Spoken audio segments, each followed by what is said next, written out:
এসিপ technology চ্যানেলে আরেকবার সবাইকে স্বাগতম। ভিডিও থাম্বনেল দেখে হয়তো বুঝতে পেরেছেন আজকে ভিডিওর টপিক কি।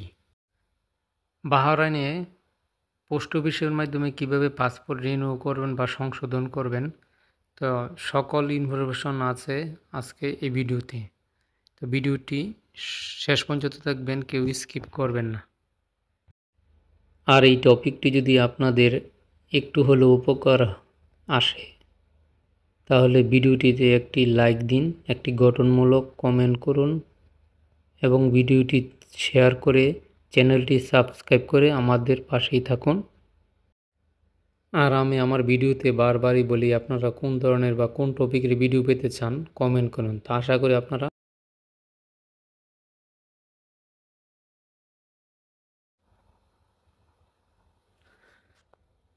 প্রথমে আপনাদেরকে যে কাজটা করতে হবে, পাসপোর্ট রিনিউ করার জন্য একটা ফর্ম লাগবে। তো এই ফর্মটা প্রথমে আপনি কীভাবে ডাউনলোড করবেন, এখানে গুগল ক্রোম ব্রাউজারে গিয়ে আপনি এখানে রাইটিং করবেন বাংলাদেশ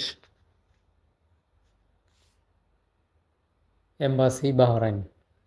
রাইটিং করার পরে একটা পেজ ওপেন হওয়ার পর নিচে একটা অপশন আছে, দেখুন এম্বাসি অফ বাংলাদেশ। এই এম্বাসি অফ বাংলাদেশের ওয়েবসাইটের এখানে ট্যাপ করবেন।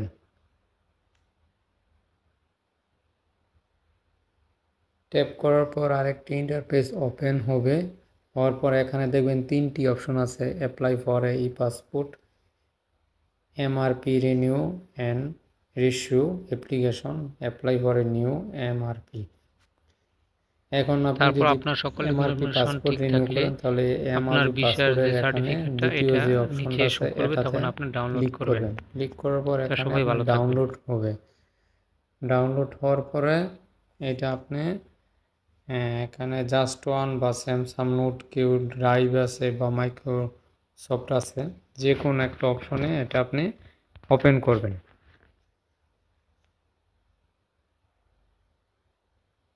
তো ওপেন হওয়ার পরে এরকম আপনার এইটা পেজটা, এই ফর্মটা আসবে। এই ফর্মটাকে আপনি একটু ছোট করবেন, ছোট করে তারপর এটাকে যে কাজটা করবেন, আপনি এটা শেয়ার করে আপনার পিডিএফ ফাইলে ক্লিক করবেন। ক্লিক করার পর আপনার হোয়াটসঅ্যাপে এটা শেয়ার করবেন। তবে হোয়াটসঅ্যাপে শেয়ার করার পর এই ফাইলটা আপনার হোয়াটসঅ্যাপে শেয়ার হয়ে যাবে। এখন শেয়ার হওয়ার পর এই ফাইলটা আবার আপনি ওপেন করবেন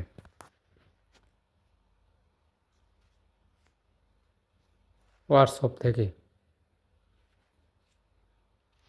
তো হোয়াটসঅ্যাপ থেকে ওপেন করার পর এরকম ফর্মটা পুরো আপনার হোয়াটসঅ্যাপে ওপেন হবে।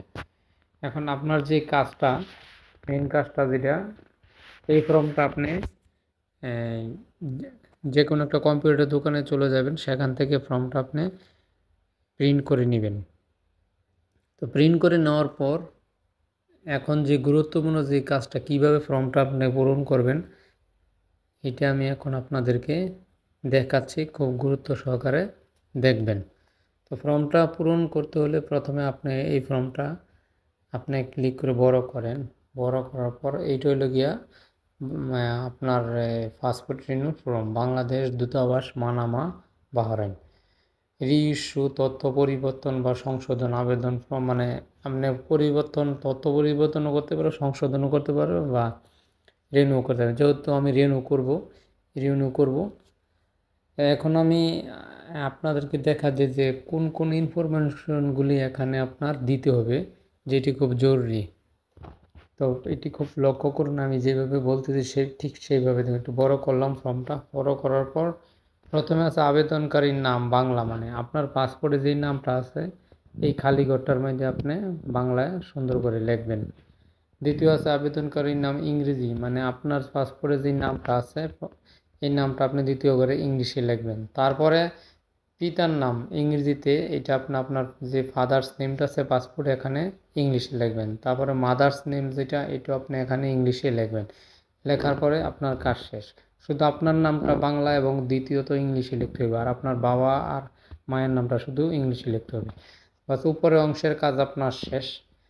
এখন হবে দ্বিতীয় যে অংশটা আছে, গৃহীত পাসপোর্টের তথ্য। এটা সবচেয়ে গুরুত্বপূর্ণ।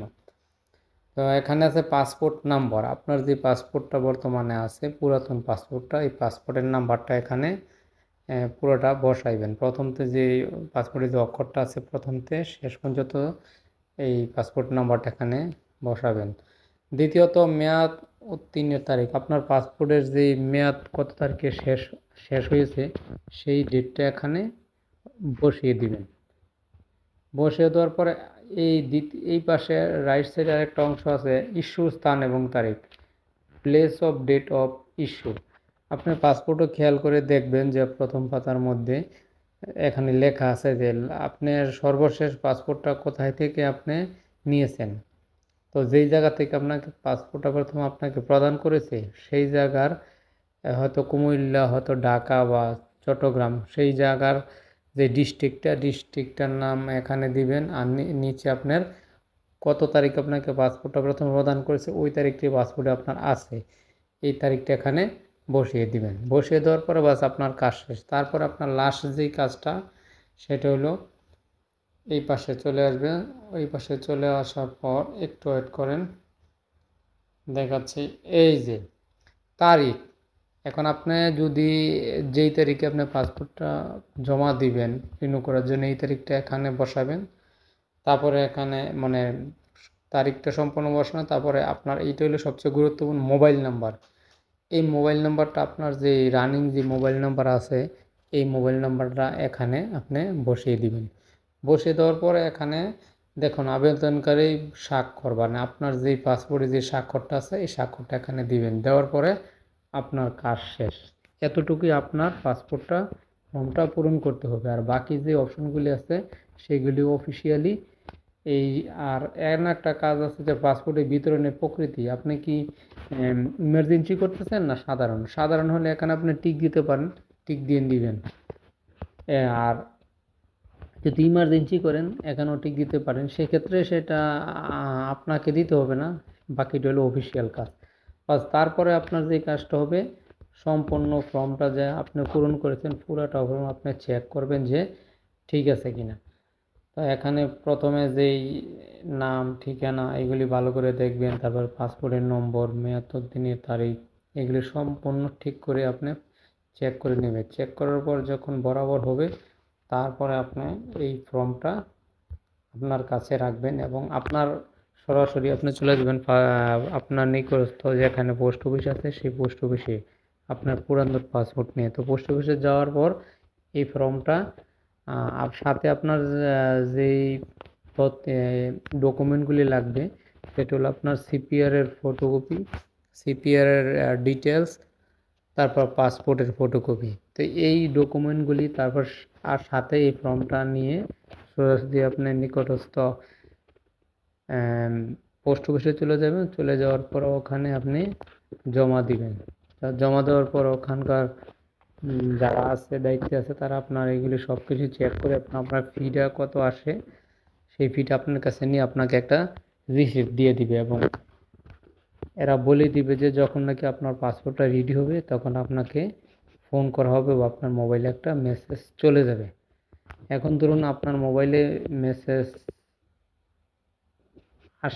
আসছে কিন্তু আপনি বুঝতে পারেন না, কিন্তু অনেক সময় আপনাকে যদি মেসেজ আপনি না দেখেন অনেক সময় আপনাকে কল দিবে। আর যদি কল যদি না দেয় তাহলে আপনি দয়া করে এই পোস্ট অফিসে আপনি যোগাযোগ করবেন। তো এইভাবেই আপনারা অতি সহজে আপনারা এই ফর্মটা আপনি অনলাইন থেকে সংগ্রহ করে ভিডিও পেতে চ্যানেলটি সাবস্ক্রাইব করে করুন আর ফেসবুক দোকান পেজটি থেকে লাইক দিয়ে সকল ডকুমেন্টগুলো এবং ভিডিওটি একটি শেয়ার দিয়ে আমাদের সাথেই থাকুন। পরবর্তী যে আমি সব যেভাবে ভিডিওর তথ্যগুলো আপডেট দিয়েছি পেতে এইভাবে ফিরে আসবো আপনি আবারও নতুন আরেকটি পাসপোর্টটা ভিডিও নিয়ে। রিনিউ করতে সবাইকে পারবেন, ধন্যবাদ। কোনো সমস্যা হবে না। তো এই ছিল আজকের ভিডিওটি এবং আমি এখানে যেই অপশনগুলি আপনাকে পূরণ করতে হবে সবগুলি আমি টিক দিয়ে দিব। সেই অপশনগুলি আপনি সঠিক করে পূরণ করবেন।